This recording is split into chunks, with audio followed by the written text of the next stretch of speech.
Far away from Earth, in a quiet part of the galaxy, there was a hidden alien space station orbiting a dead planet. This station was not for war or trade. It was a science lab where the most secret research took place. Only a few species in the galaxy even knew about its existence. Inside the lab, alien scientists worked day and night. Their goal was to study DNA from across the stars. They believed the answers to the future were hidden in ancient biology. One day, an old file was brought up from deep archives. It was labeled Earth Origin Unknown DN. A sample. The file was over 400 years old, forgotten and untouched. But a curious scientist named Dranvek decided to look into it. He was a tall, thin alien with silver skin and 4 eyes. His kind was known for their intelligence and careful nature. He placed the Earth sample under a scanner and ran a deep genetic scan. He expected to see the usual patterns, the same as other simple species from low-tech worlds. But what he saw made his heart freeze. The DNA pattern was not normal. It had strange locks deep inside, as if something powerful was sleeping, hidden, waiting to wake up. Dranvek called the other scientists. They ran more tests together. They found gene sequences they had never seen before. The sequences looked artificial, like they were placed there by design, not evolution. Someone had written code into the human genome like a message or a trap. One of the scientists spoke nervously. This is not natural. This is not random. This was put there for a reason. Dranvik stared at the screen, his mind racing. He knew what this could mean. He had studied ancient war records from long-lost species. There were legends of supersoldiers, creatures with godlike power created for a final war.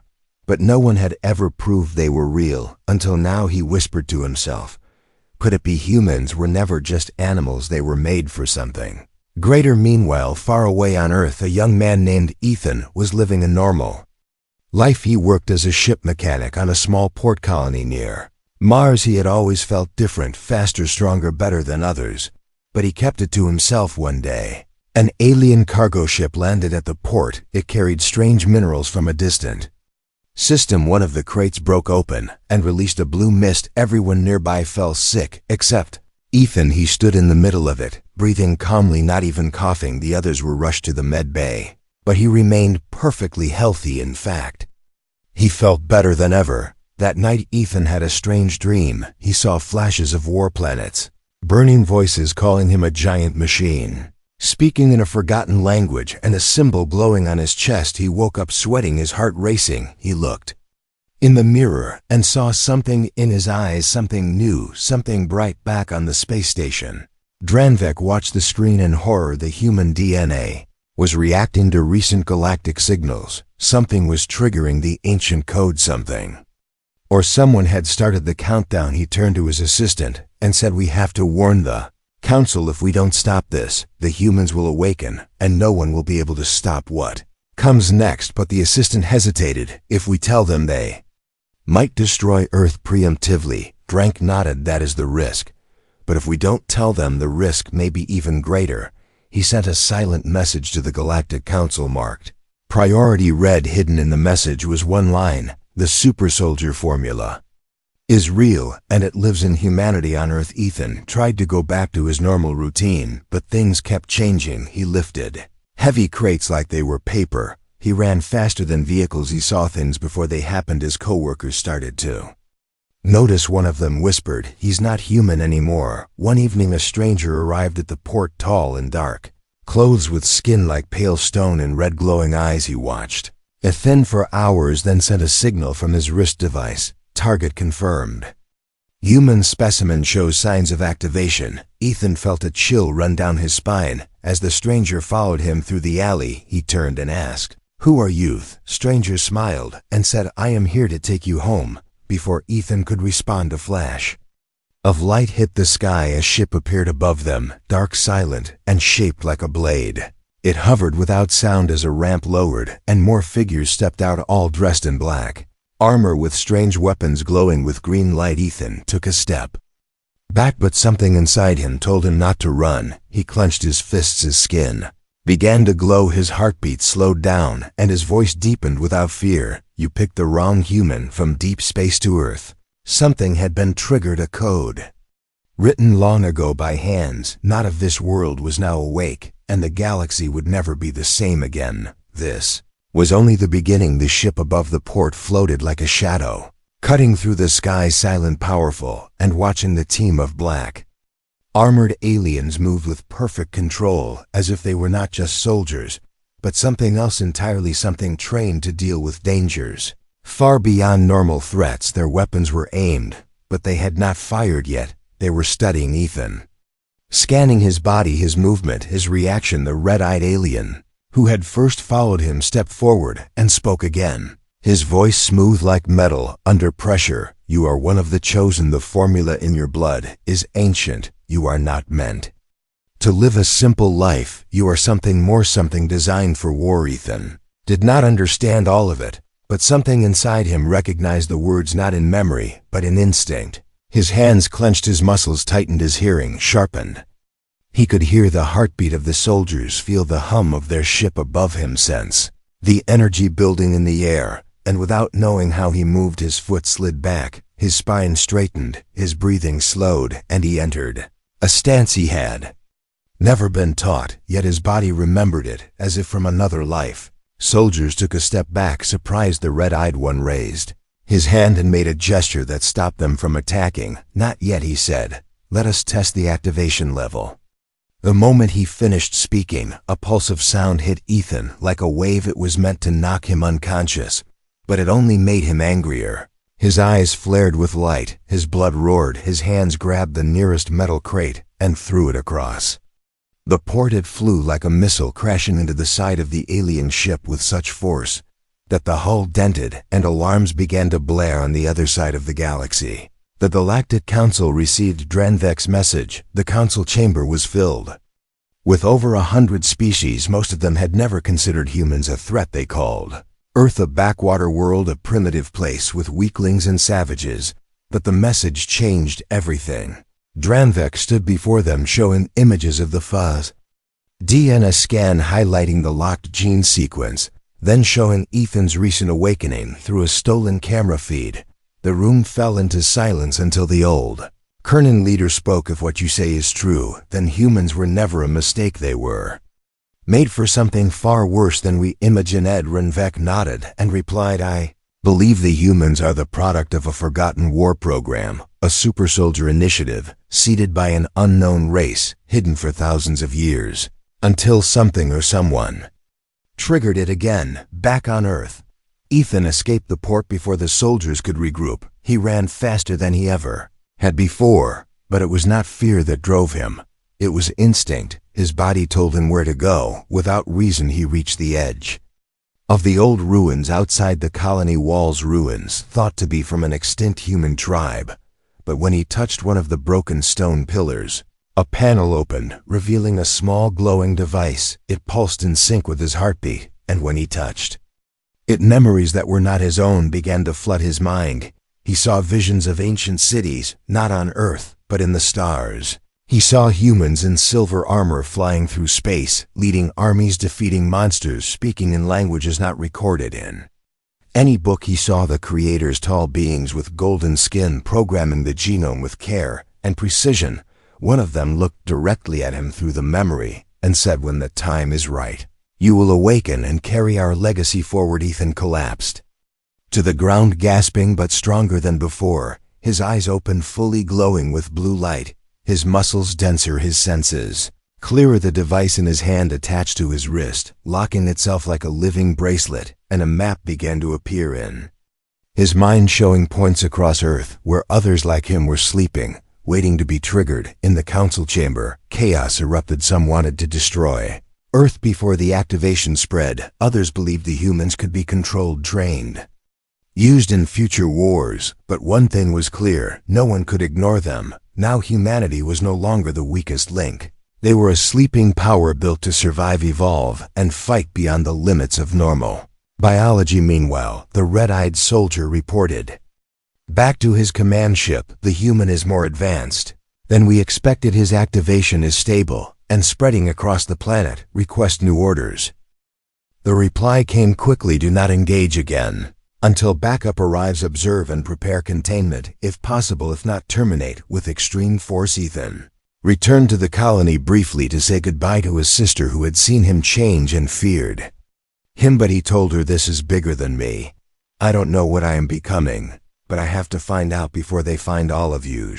Left with the stars in his eyes and a burning fire in his heart, not just to survive, but to understand why his kind was built different and what war they had been made for, because deep inside he now knew evolution did not make humans. Nature did not design them. They were shaped by hands. Long vanished hands that left behind a weapon in flesh and bone, hidden in every cell of his body, and that weapon was finally waking up. The cold vacuum of space held no secrets from the eyes of the Galactic Senate anymore. After seeing the genetic scans and the live footage of Ethan's transformation, they had no choice but to accept the truth that humanity was not what they believed it to be. It was not a mistake. It was not an accident. It was a weapon hidden among the stars, and the trigger had already been pulled. The chambers buzzed with fear and argument. Some demanded immediate action. They wanted Earth wiped out before the activation spread further. Others warned that any aggression might awaken the full potential of the human genome and turn Earth into a nest of unstoppable soldiers. The room divided into chaos as ancient rivalries and old fears returned. Voices echoed through the halls, claiming, "We buried that war 10,000 years ago. We swore never to build such beings again." The same time, Ethan followed the map, burning in his mind across Earth through deserts, forests, and ancient ruins. He was drawn to places where energy pulsed from the soil, places where old machines slept buried under centuries of silence. In a deep jungle, he found an old metallic vault, hidden beneath roots and stone. It opened with the touch of his hand, revealing a sleeping human, covered in strange silver lines across her skin. Her eyes opened slowly, and when they met his, she whispered, "I dreamed of fire and stars and your face. I knew you would come." Her name was Mira, and like Ethan, she had been living an ordinary life until something inside her had started to change. Now they were connected by the same legacy, both carrying parts of the original design. Mira remembered flashes of battles she had never fought, languages she had never learned, faces she had never met yet. They felt real. She and Ethan shared their visions, piecing together the mystery of what they were and why their creators had buried this power deep within their DNA. Elsewhere across the galaxy, a hidden faction within the Senate called the Void Hand activated its black files. They had long known of the ancient war and had prepared for the return of the supersoldiers in secret. Their agents were already on Earth, not to study, not to warn, but to eliminate Ethan and others like him before they could reach full activation. These agents were not soldiers. They were erasers trying to destroy all traces of forbidden technology. They wore armor made from energy dampening fibers and carried weapons designed specifically to counter DNA-based enhancements. Their mission was clear: stop the awakening, no matter the cost. Ethan and Mira continued their search, gathering clues, finding other awakened humans, each one showing different traits. One could bend metal with thought, another could see through walls, one more could vanish like mist when danger came. They were not an army yet, but they were becoming something greater. They were fragments of a forgotten design scattered across the Earth, now coming together piece by piece. They felt a shared pulse, as if one heart beat across many bodies. Then came the night of fire. It started with the sky turning red over the old city of Yarka, where the first human resistance base had started to form. Above the clouds, alien ships appeared, silent and dark, but deadly. The Void Hand had sent its elite force to cleanse the city before the resistance grew stronger. They came without warning and struck hard. Buildings shattered, streets burned, humans screamed as energy blasts tore through walls. But something happened that no one expected. Ethan stood at the center of the attack, and instead of running, he stepped forward. Each blast that hit him slowed, as if time hesitated. Around him the fire touched his skin, but did not burn. It bent around him like wind around stone. He raised his hand, and from his palm came a pulse. Not of energy, but of will, raw force that came from inside his blood. It pushed the attackers back, slamming them into their own ships. Mira followed, leaping across rooftops like lightning, smashing weapons before they could fire others. Awakened, too driven, not by training but by instinct, their bodies remembered what their minds had forgotten. And together, they pushed back the invaders, forcing them to retreat, leaving the burning city behind, but not defeated back. At the Senate, news of the failed strike spread quickly, and fear turned into silence. They realized the worst truth of all: the awakening could not be stopped anymore. The humans were not just surviving, they were fighting back and learning fast. Dranvek watched the footage of Ethan and Mira side by side, shining with power, and he whispered to himself, "This is no longer about DNA, this is about destiny on Earth." Ethan stood at the edge of the ruined city, his clothes torn, his hands glowing, his heart pounding, not from exhaustion, but from something deeper. He turned to Mira and the others and said, "This is not the first war. We have fought, and it will not be the last. We were made for something greater. We were left behind not to live in peace, but to rise when the stars began to fall." The hidden war was no longer hidden, it had begun, and this time, humanity would not be the weapon, they would be the answer. Beneath the frozen silence of ancient Antarctica, far away from the noise of war and cities, a beacon pulsed under layers of ice, forgotten by time, untouched by life, but waiting. It had waited for thousands of years. Its signal buried deep until now the Earth had begun to change, and the pulse of the awakened humans across the globe had stirred something old. Something made by design back when stars still burned with war and gods walked in armor, not stories. This place had been one of the Creator's final labs, and inside it, the truth rested like a heart waiting to beat again. Ethan stood at the mouth of a deep crevice with Mira and two other awakened humans behind him. The wind screamed around them, biting at their skin, but none of them felt cold anymore. Their bodies no longer followed normal rules. Their blood was thicker, their skin stronger, their minds sharper. The map in Ethan's mind had led them here, and now the symbol burned on the wall before them, the same one they had seen in visions, a circle with a line through it, surrounded by 3 stars, each star glowing brighter as they approached without speaking. Ethan reached out and touched the symbol, and the ice cracked like breaking glass. The wall opened with a deep groan, revealing a staircase that led downward, glowing with a soft blue light. As they descended, the air grew warmer, not from heat but from energy. The walls shimmered with carvings of beings not human, but similar, tall, graceful, armored with faces that seemed both kind and terrifying at once. They showed scenes of war, not on Earth, but among the stars' worlds, exploding ships, torn apart soldiers with glowing eyes leading armies of light. And then came the final image.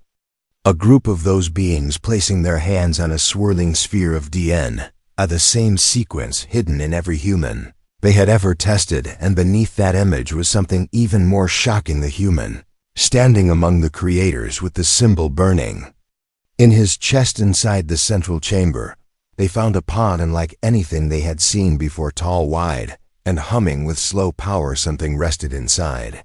A figure, tall, motionless, suspended in blue light, his body wrapped in armor made of living metal, veins glowing with energy. Ethan approached slowly, and the moment he stepped onto the platform, the pod hissed and opened with a sound like thunder. The figure inside opened his eyes, and the entire chamber shook, not from power but recognition. Being stepped out and looked at Ethan and Mira, his voice deep and calm. "You carry the signal. You are fragments of what I was. I am the first prototype. I was born in the final days of the Creator War, they called me. Kale and I was built not to destroy, but to survive. When the Creators knew their time was ending, they chose Earth as their legacy and hid their strength inside your kind, waiting for the moment it would be needed again." Kale moved with grace, every step echoing with weight, his body larger than any human, but still familiar. He placed his hand on Ethan's chest and closed his eyes. "Your blood speaks. You have reached the first phase of awakening, but there are more levels beyond strength, beyond speed, beyond healing. The full activation requires unity. When the signals from enough awakened converge, they unlock the prime code, and when that code is complete, you will become what the Creators called Genesis Prime." Mira stepped forward and asked, "Why did they hide this? Why Bury it in DNA and leave us without knowledge. Kale turned his gaze to her because the galaxy feared. What we were too powerful to free the council of the old worlds. Banned our kind, they hunted us until only I was left, and I chose to sleep. Until the time returned when darkness would rise again, and now that time is here, at that same moment far above. Earth, the command ship of the Galactic Senate, moved. High orbit, they had made their decision. The activation was spreading, and the first prototype had awakened. Earth could not be allowed to reach full genesis. They would strike with a planet breaker. A weapon forbidden by most species, but still kept. In secret, deep inside the ship, a core began to glow red, its countdown silent, as the Senate agents watched Earth below with cold eyes. Back on the surface, Kale turned to Ethan with urgency. They will come with everything they have, but you must not run. Your signal will attract others. More will awaken. You must gather them and activate the final beacon. It lies beneath the old city of Solari, built on the bones of a crashed creator ship. It holds the key to Genesis Prime. Ethan nodded, feeling the weight of destiny not as a burden, but as fire in his chest.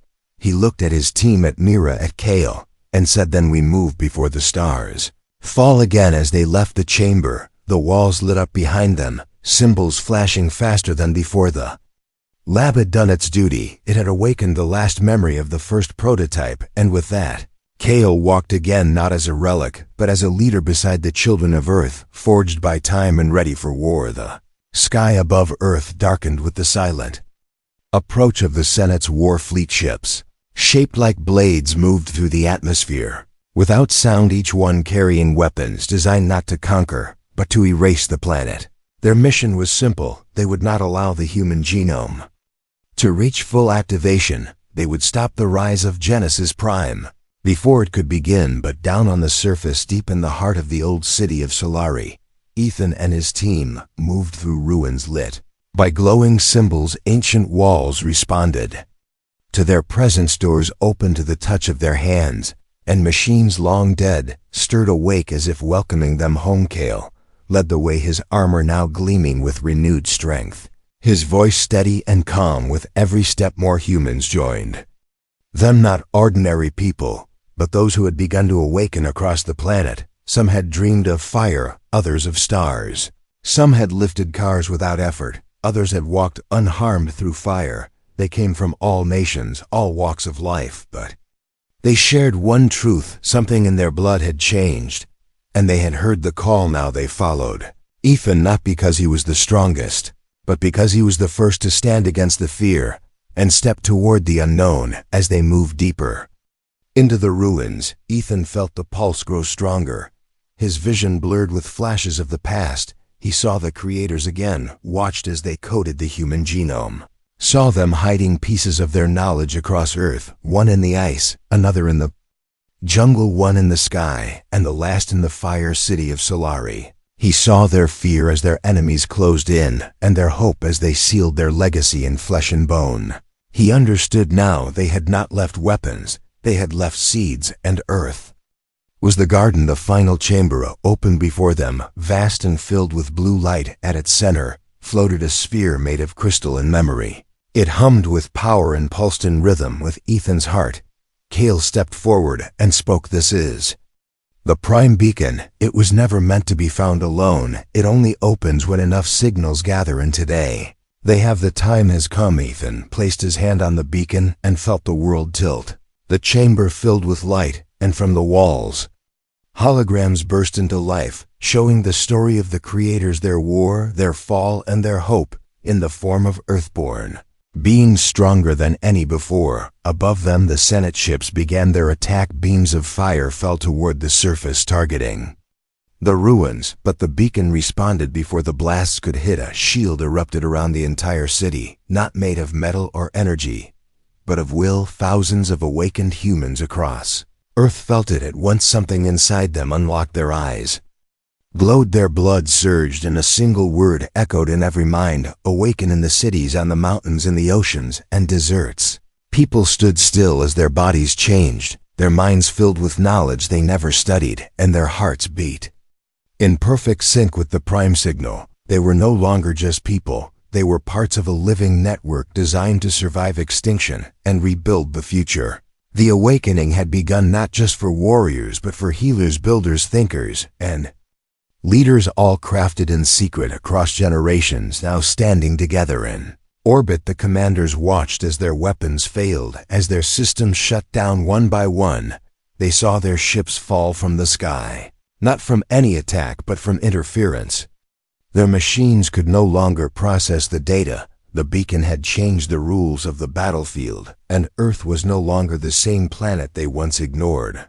The ground. Ethan stood surrounded by his people, no longer confused, no longer afraid.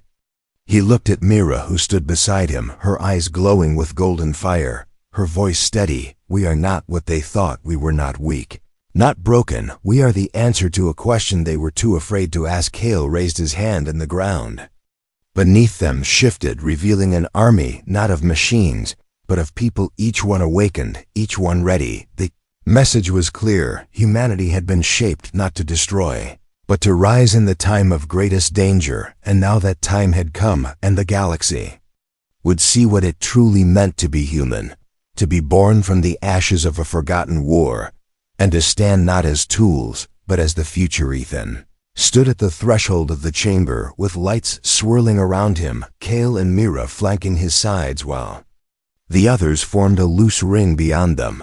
The prime beacon hovered above a pedestal, carved with living circuitry and ancient symbols. The beacon pulsed with code fragments buried deep in the human genome.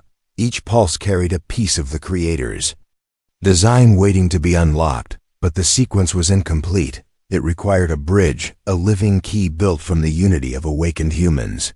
Across the world, the network of signals converged in Ethan's mind. He felt the call like 1,000 whispers, his cells singing in unison. His heartbeat synced with the beacon as he reached out both hands above the glowing sphere. In that moment, the air itself seemed to warp reality. The beacon responded by projecting lines of living light. It wrapped around Ethan and his allies, merging with their aura. Each light strand resonated with their unique code, weaving them into a single wave of potential. They felt the code lock open, tiny sparks of knowledge igniting in their blood. They saw visions of the Creators writing the final algorithm in DNA. They saw the full Genesis Prime design shimmering like a promise in the void. But the projection faltered, and twisted shadows emerged from the beacon's core. Guardian figures of old war rose, translucent and vast. They spoke not with words, but with force, as if the code itself resisted release. Ethan held his ground. He thought of Earth standing together, not broken but strong. He channeled that thought into his mind, projecting it as will. The Guardians hesitated, their forms flickered, and then one by one, they dissolved into light. The chamber shook as the last barrier fell. The beacon flared brighter than a star, and the living sphere expanded its radiance across the ruins. Deep below the ice, the beacon's power rippled outward across every awakened human like a wave of force. They felt their strength multiply and their bonds forge, unbreakable. Their blood carried the final code, and their minds the purpose of the seed planted long ago. The code for Genesis Prime had been written not by alien hands, but by the unity of humankind, and now it sang in every heartbeat. Rising from the light, Ethan glimpsed a future, a galaxy reborn, not by conquest, but by hope and resilience. The world stood in a new dawn as the prime beacon's light faded from the sky, and the awakened humans gathered on every continent. Their eyes glowed with purpose, and their hearts beat in unison with a secret code buried in their blood. For centuries they had been ordinary people living quiet lives, but now they stood as one force, bound by memory of a war they never fought and promise of a future. They would shape together nations that once fought over land and resources, now shared knowledge and supplies without fear. Unity warmed the air like the sun after a long winter, and every city and village filled with a new hope. From the peaks of the Rockies to the shores of the Indian Ocean, human teams moved as living networks of support. They cleared rubble from old wars, rebuilt schools on ruined streets, and healed the sick with techniques learned from visions granted by the code. Scientists used the genetic key to cure diseases. thought incurable while engineers unlocked hidden properties. Of human muscle to build stronger structures and vehicles powered by human energy as much as by machine. Artists painted murals of stars and symbols from the ancient ruins, while musicians composed songs that echoed the anthem of awakening everywhere. People spoke of Earth reborn and of a duty to protect, not destroy.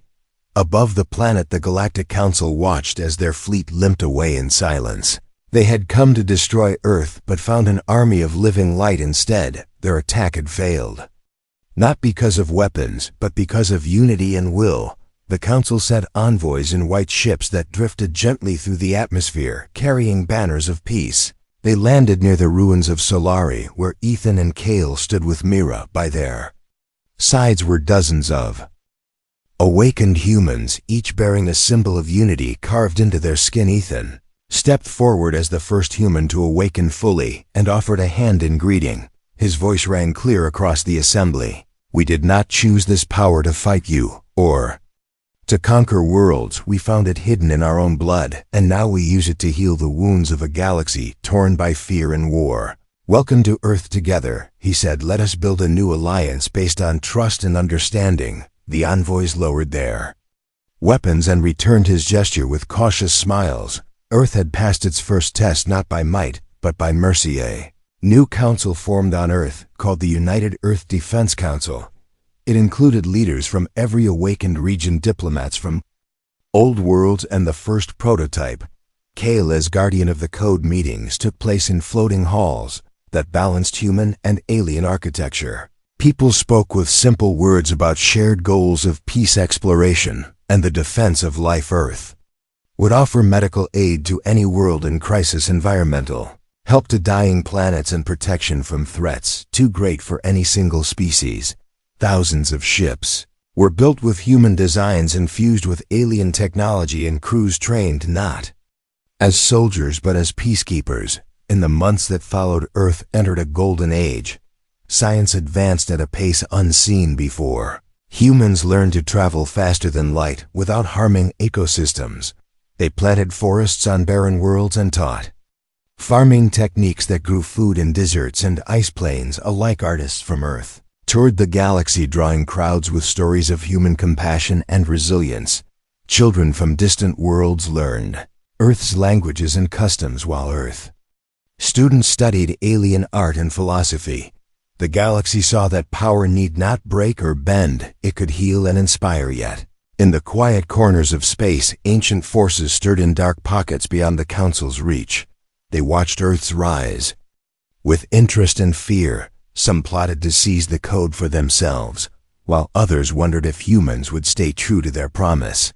Where once the galaxy feared human wrath, now they feared human mercy turned into power too great for any to control. But Earth stood ready, not as conqueror, but as protector. Its forces spread thin, not to enforce dominion, but to guard the weak and guide the lost. On a high plateau overlooking the rebuilt city of Solari, Ethan and Mira stood side by side. Their hands touched the symbol on their chests, and they breathed in the fresh air, free of smoke and sorrow. Behind them, a crowd gathered to mark the first anniversary of the awakening. They remembered the past with gratitude and the future with resolve. Mira turned to Ethan and said, "The galaxy is changing because we found the strength to stand together." He nodded, believing that humans had become more than survivors. They had become a beacon of hope. As the sun set red on the horizon, they spoke quietly of the road ahead. Challenges would come and tests would follow, but Earth had learned its greatest lesson. Unity was the true superpower hidden in their DNA, more valuable than any weapon or technology. Their story would ripple across the stars, carried by voices and visions, and when other worlds heard it, they would know that in this corner of the galaxy, humanity had risen from forgotten seeds to become guardians, not for glory, but for life itself. The final word belonged to the key wind that whispered through the ancient ruins of Kale's lab, reminding all who listened that the past was never truly lost and the future belonged to those brave enough to carry its weight. The end.